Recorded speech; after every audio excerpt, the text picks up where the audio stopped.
among your colleagues on the faculty, if you're faculty, and among your students, if you're students.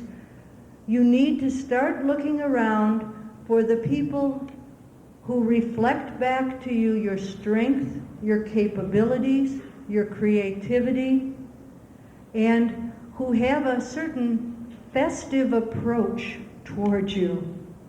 Because for many of us, we grew up in what I call growing up in the fun house, okay?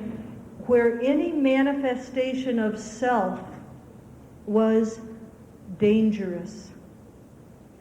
Where any message like, I'm going to write a short story, was greeted with, I hope you don't think you're going to be able to write about us.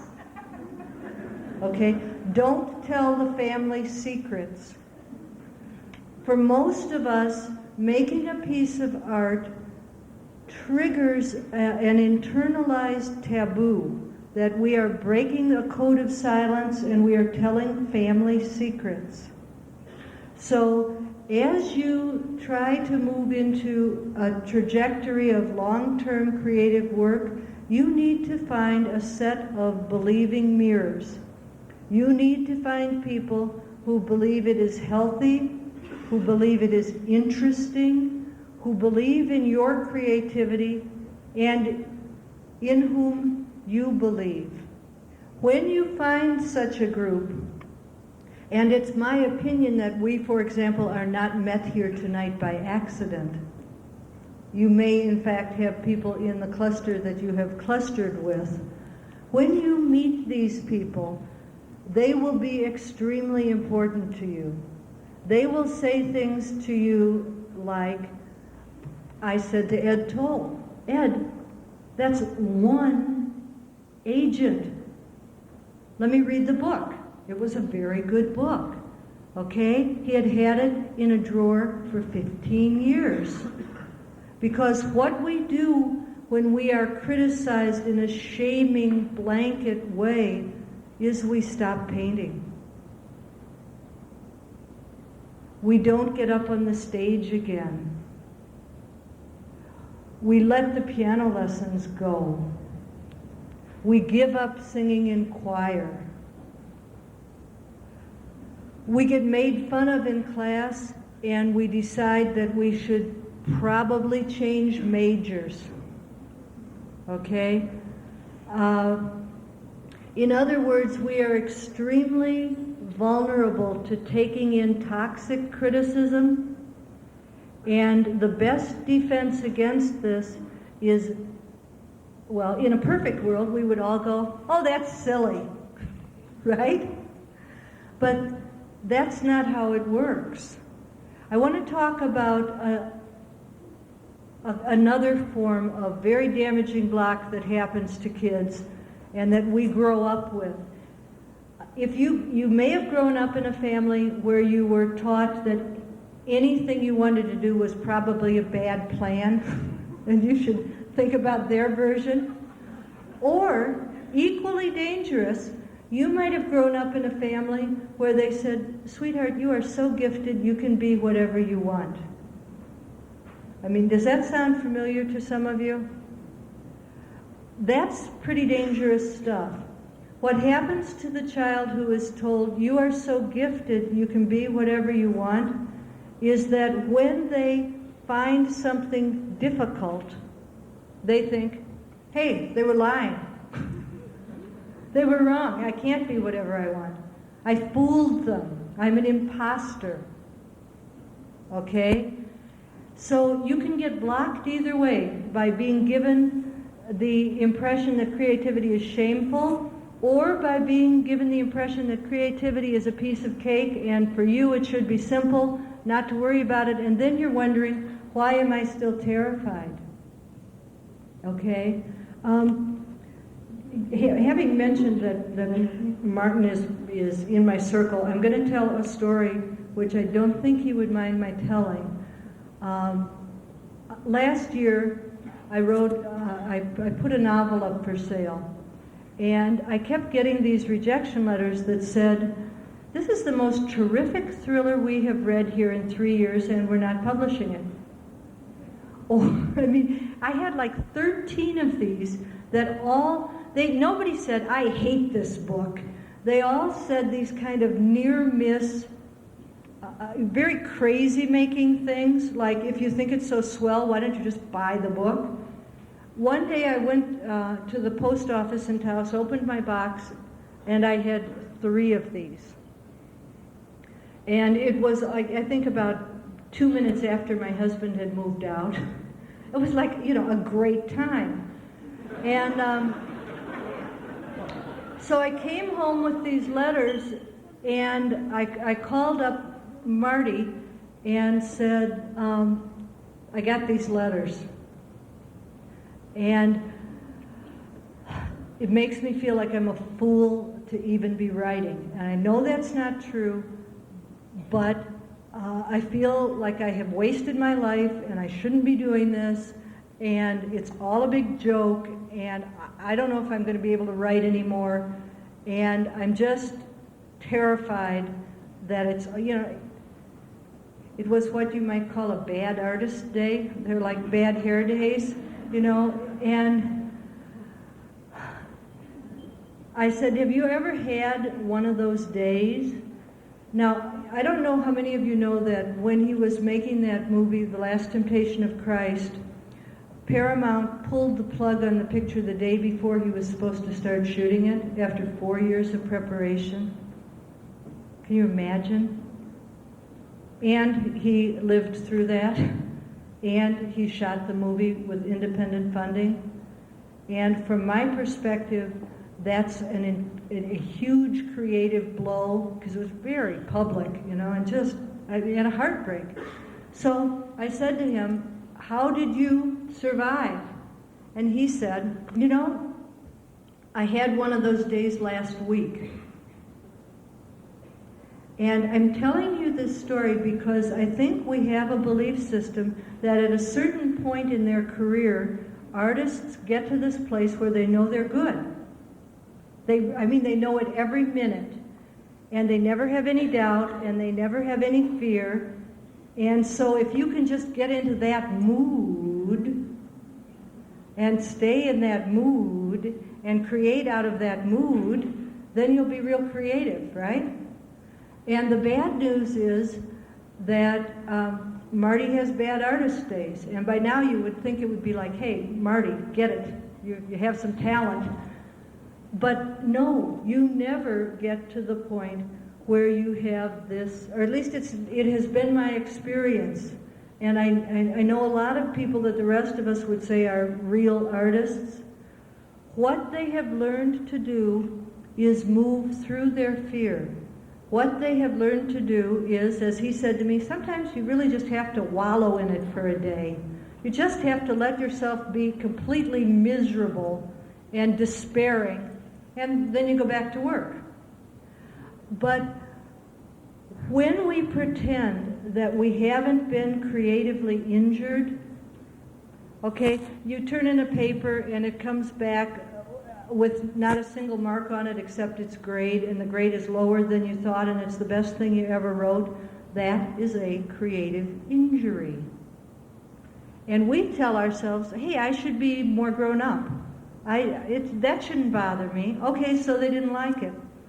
So when you receive a criticism, part of what you have to do is let yourself really, really mourn the criticism. Because what you will do with it otherwise is turn it into what I call creative scar tissue, and you will use that distorting funhouse lens on yourself, unless you have your little group of believing mirrors that you can drag your insult home to. I got a letter this year. I did eventually get a really savage letter, which said something like, Julia Cameron cannot create a fictional world, da-da-da-da-da-da. I mean, just like it was every rotten thing you would want to have said about you as a writer, all in one letter. And P.S., she used to be Martin Scorsese's ex-wife. It was like, oh, well, this is toxic. And with things like that, you have to have people that you can share them with. Or else they go in and they say things like, well, that's your claim to fame. I see I'm really rotten at this, and I've been doing it for years. So I'm bringing all this up so that we can now turn around and take a look at how it got that way. So I had warned her when she came up. She said, "Do you speak fast? Do you speak slow?" I looked at her and I said, "Well, I speak in spirals. I don't know if it's slow or fast, but a point will be raised, and hours later we will return to it." So we are now, hours later, circling back to take a look at these ideas. Why are we scared to be creative? I want to point out that we are, for the most part, raised in a Judeo-Christian culture where our dominant religious myth, which most of us learned, was the story of a man and a woman are having a nice day, and then they decide that they're going to pluck an apple from the tree of knowledge, and they do, and all hell breaks loose. Okay? That's the myth we grew up with. In case you need help with translating, it means, who do you think you are? You uppity person, trying to be bigger than your britches, right? So if that is our central myth around acts of daring and initiative, let's take a little bit of a look at how this works with creativity. I would like to hear some words about God as you were raised to understand God. Okay, just a few adjectives about what your childhood God was like. We're not saying, are you listening, that this is what you're like. We're saying this is what we were told. Okay? Could I hear just a few descriptions of God? What did we... All right, God was omnipotent. All right, all-powerful, all-knowing. What else? I'm sorry? Judgmental. Scary dead man hanging on the wall. Scary. He didn't want you to have fun. No fun. Non-existent. Non-existent. Male. A boy. What? A father. What else? Punishing. All right, and then we had, I thought I heard loving over here somewhere. We also grew up with a belief system that God was bribable, right? Could be bribed. Say these 9 novenas and you can murder anyone you want, right?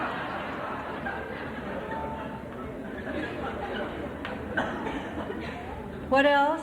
Played favorites, right? Most of our Bibles, God played favorites. We had that, right? What else? Angry and judgmental. Got judgmental. How about angry? Arbitrary. Arbitrary. Needs a lot of praise.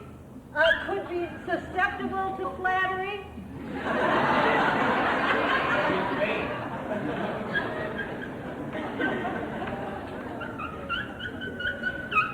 What else? Likes blood. Jealous. What else? Friend. What? A friend. Loving and kind. Yeah, I got loving, I got kind. But we have a lot of stories that indicate the opposite too, right? Vengeful. Got vengeful, judgmental. Oh, changeable, sort of capricious, right? Moody.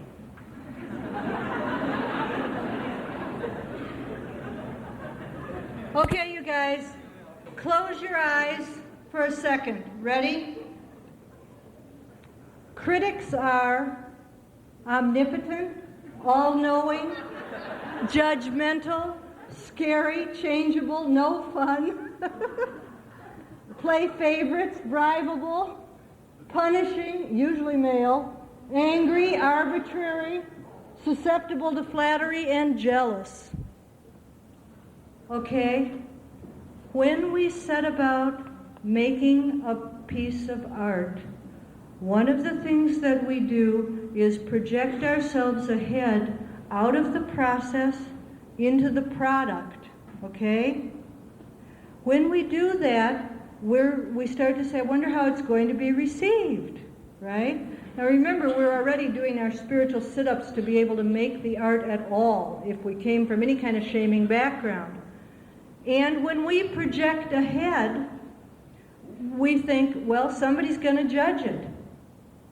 This is what we project, okay? Who's going to judge it? People who are just like this. So when we start talking about being creative, we need to start thinking about what kind of God concept do I have?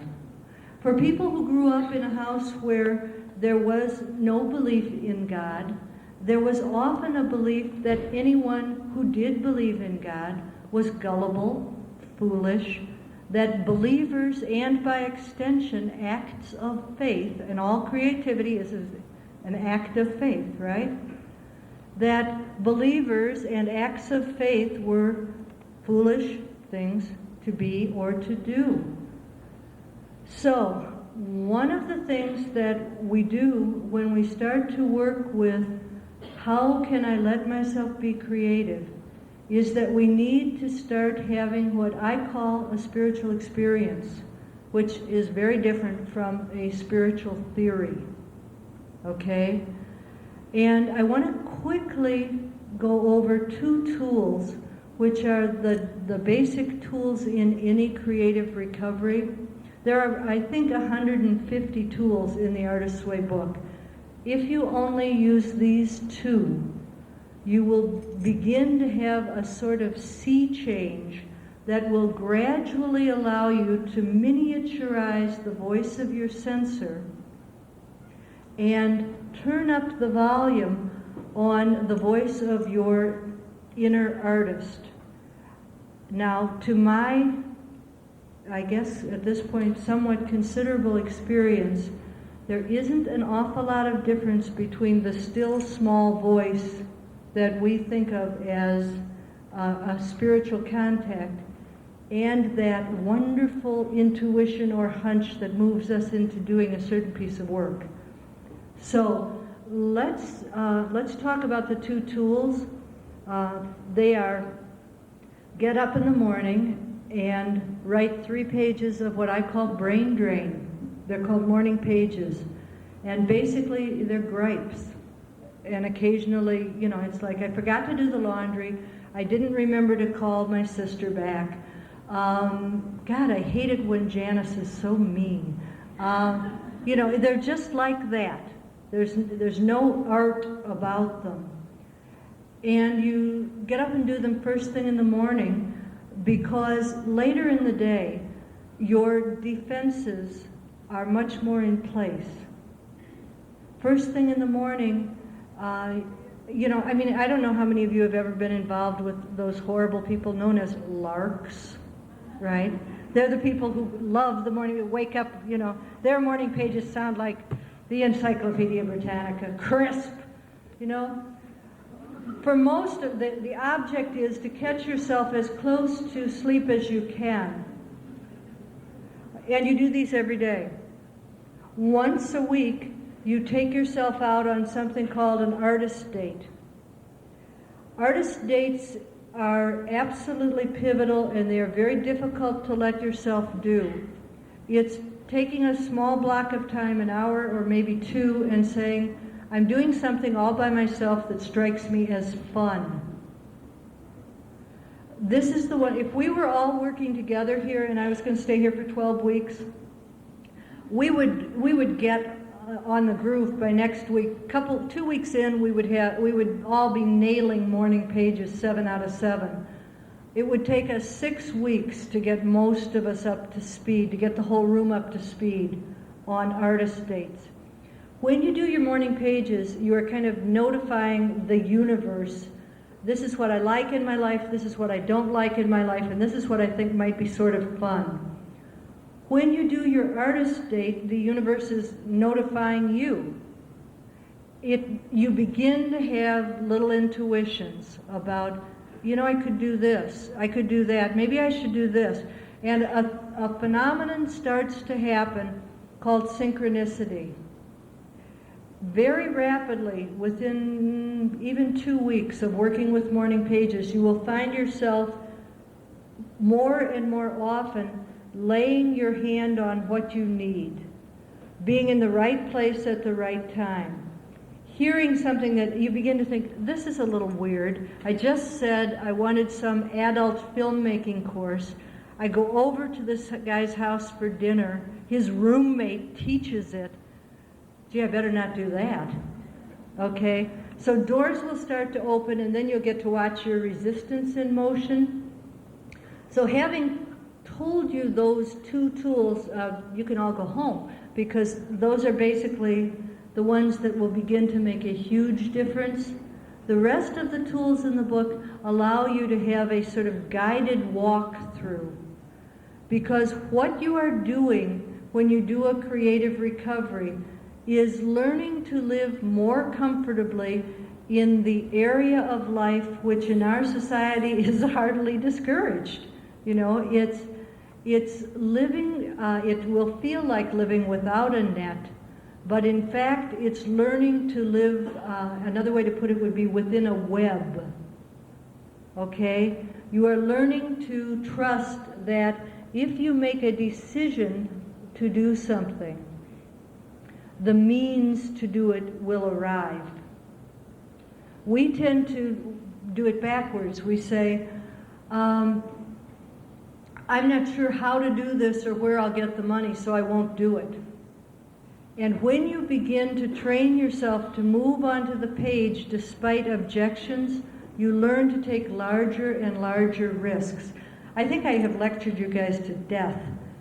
It's late. So what I would like to do is